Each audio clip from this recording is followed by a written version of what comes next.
Chany of Gen X Quilters and the author of Sister Sampler Quilts. We've put together a series of video tutorials on some of the basics in quilting. If you're a beginner, hopefully you can use these to get started, or even if you're an advanced quilter who needs a little refresher, we hope you use these tutorials to help inspire your next project.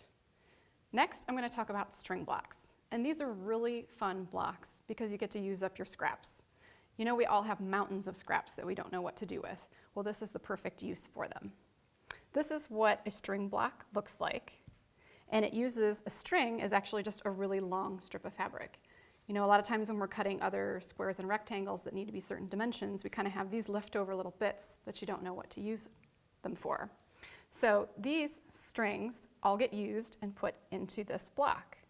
Now, in this example, I've used all 1-inch strings, 1-inch strips, but that's not necessarily something you have to do. You can use strings of different widths, and it will end up looking a little less uniform across the block, but it's still a great way to make your blocks stand out and pop and look fantastic.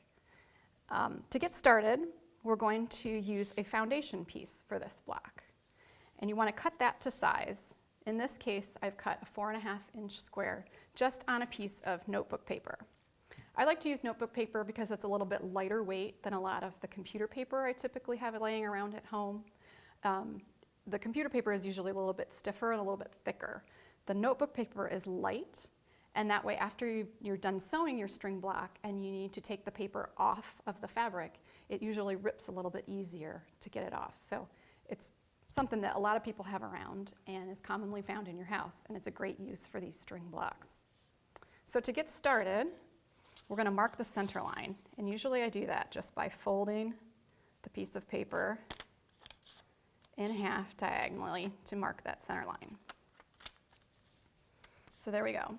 Then, in order to keep my first string in place, I like to put a piece of double-sided tape on the diagonal of the block. Now you can use a pin to do this, but sometimes the pin will, bend the paper and bend your fabric strip. So just to keep everything nice and flat and flush, I like to use the double-sided tape. So we'll take our strings, and I actually cheated a little bit. I have some pre-pressed strings. So if yours are in a pile like this, you want to press them out first. We'll take our first string and lay it across that diagonal of the block. Now the main thing you want to remember, push it down, press it against that tape, is that we need to have the strip hanging over your foundation paper. This is a bit excessive. It doesn't need to be that long, but make sure it overhangs your paper maybe by about 1/2 inch or so.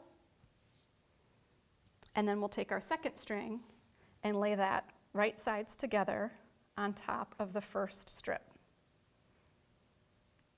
Now again, I just kind of lay it there. I don't pin it. Actually, I'm going to trim these up before we take it over to the machine so they're not quite as long. We'll take this over and sew with a 1/4-inch seam. So I'm going to start sewing closer to the paper. You pick one side of the block and sew that 1/4-inch seam through all the layers. There. Now actually, before we sew all the way across, I do want to change the stitch length on my machine. Your normal stitch length usually starts at about 2.2 or so, at least that's what it defaults to on my machine. When you're sewing through all these layers and we know we're going to need to pull the paper off later, you'll want to almost perforate the paper as you're sewing through it. So if you change your stitch length from what it starts out as to something that's really small and narrow, it will perforate that paper a lot better, and it'll be easier to rip the paper off at the end. So now we'll go ahead and sew through all 3 layers.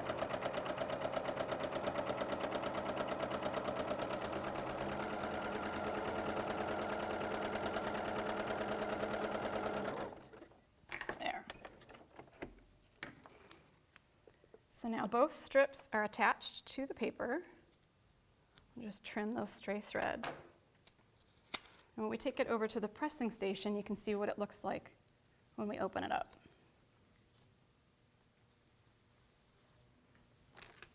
I'll go ahead and give that a nice press.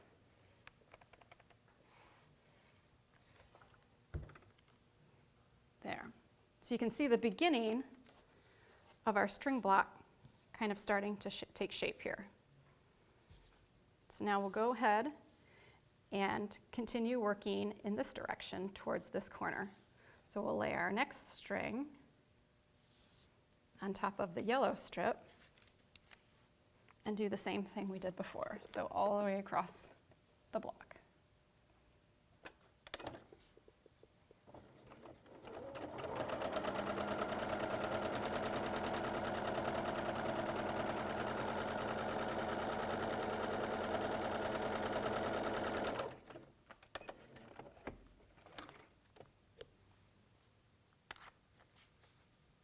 So now there's our third strip.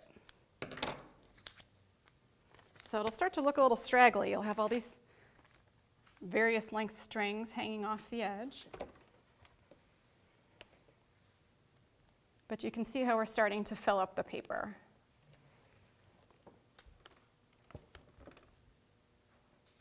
Now, so I'm not going to go ahead and sew all of these strings, but you can see how we continue working in this direction until the paper is covered. And then you'll go back and do the same thing on the opposite side until you've covered the entire piece of paper. Now, of course, I have my little cheat sheet here. So here's one where I've covered the entire piece of paper with strings. You can see they're all jagged and scraggly looking. And here it is what it looks like on the other side with the paper completely covered by the scraps of fabric. So this is done and ready to sew. We're just going to trim up those scraggly edges. And you just use the paper that you've already cut to the right dimensions that you need. And use your ruler and your foundation paper as a guide. So we can do one side on the top.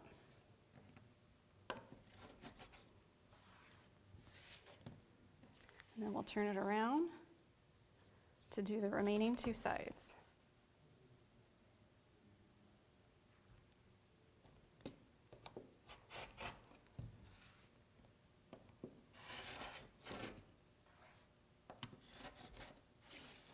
Okay, and there you have it.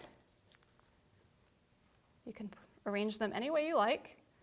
A lot of people like to make a whole quilt just of string blocks. Maybe you'd make really large string blocks, maybe 12 inches. You can use scrapbook paper that already comes as 12 by 12 sizes to make really large string blocks to use up a lot of your scraps. Or what I like to do is combine string blocks into other traditional quilting blocks. So I just want to show you a sample real quick here where I've done that. So here's an example of a friendship star where I've gone ahead and made string blocks and then incorporated them into another larger quilt block. It's a really fun way to use strings. I do just want to warn you though that you want to keep the paper on the back of your string block until you've completely sewn it into either a quilt top or another quilt block. So for example, if I was making this friendship star, I would leave the paper on the back of the strings until I had completely sewn all of this, because there's a lot of bias edges that are exposed here and you'll have some stretching. So you just leave that paper on until you're done sewing and then you can remove it all. But that's it. They're very simple, they're very fun, and it's a great way to use scraps. I hope you'll give it a try.